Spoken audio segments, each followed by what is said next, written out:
In the meantime, some key players in the growth and globalization of the Nigerian pop music, popularly called Afrobeat, including Don Jazzy, Tiwa Savage, and some younger artists, including Ayo Maf, and many others, join another industry OG, Bankuli, as he premiered a long-awaited documentary about the rise of the music genre titled The Chronicles of Afrobeat.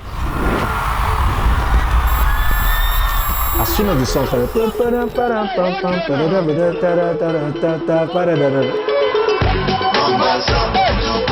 I remember I was standing there and I was like, this is what I want. The documentary connected the dots from various generations with interviews from some of the key players across these generations. My father's sound, he grew up in Abeokuta. He grew up with traditional folk songs, and he goes to England to study classical music. I just want to say a big thank you to the Moguls. Grammy award-winning Burna Boy. I can't believe I'm here. A lot of times I sit down and think, I'm like, wow. Big congratulations to you. This has been many years in the making, right? It's like telling your own story as well as the story of an entire industry. How difficult was that for you? Number one, I try as much as possible not to make the story about myself, because it is a story. I mean, the inspiration, the drive came from me hearing a word that your face that is everywhere in the world is not. You are not the only person that should be benefiting from that. That there are so many other people too that need that light to be shone upon them, and that's exactly what I did.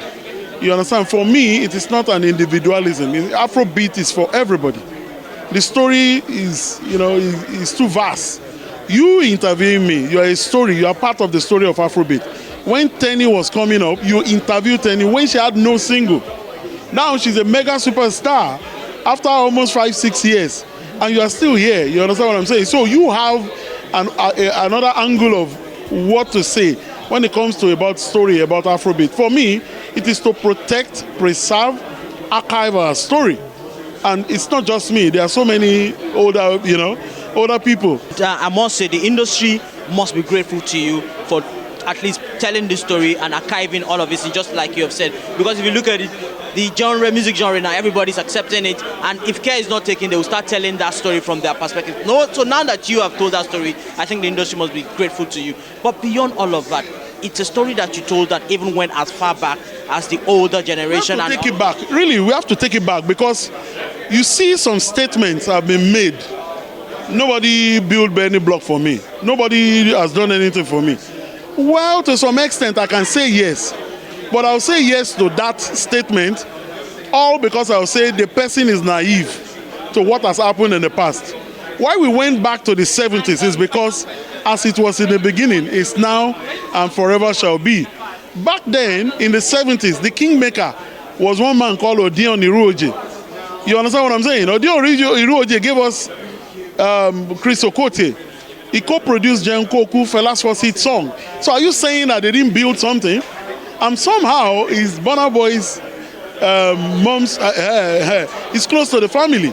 So for me, I believe that maybe if we articulate those stories very well, when they watch it, they will realize that some statements that they've made, they made it out of unknowingly.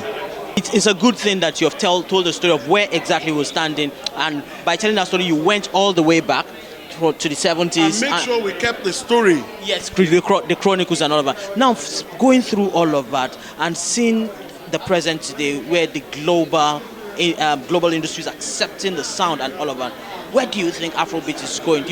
Because we've seen this wave with reggae many years ago, and we saw how it fizzled out, right? So now, from your own insight, the things you've done it on the global stage and all of that. You've told this story, you've heard from different perspectives. Where do you think Afrobeat is going? Afrobeat can only metamorphose. That's the word. As long as you have social media, as long as you have internet, Afrobeat is not going anywhere. Because if you notice, most musicians, most artists, when they share content, they share across all platforms. They are not sharing to one platform. You compared it with reggae. Reggae, there was no, the grace of social media or internet was not there. And at that time, if you look at what happened with reggae, the concentration, the hype was only on Bob Marley. But now we have Burna Boy, we have Whiskey, Davido, Tiwa, Rema, Ira Star. You have Sirahim, CDQ, Too many. You understand what I'm saying? And whether you like it or not, that population number helps us. Over 200 million Nigerians are rippling Afrobeat from Nigeria and Africa to the rest of the world. So for me, whether you like it or not, nothing is going to change. If you notice the way our grandmother, how they cook a foriro, is different from how they cook it now. Now it's sort of like not too spicy and sweet. But back then it's spicy. You understand what I'm saying? So I mean, it can only get better. It is going to continue to penetrate the rest of the world. You know why? Because we have originality. We have Fuji. You have highlife. Ashake was not singing in English, for heaven's sake. He was doing Fuji and was using Yoruba, but the vibe was penetrating. And guess what? They can understand the chords. They can understand the rhythm. You understand? It makes them shake. Absolutely. Thank you very much. Congratulations again.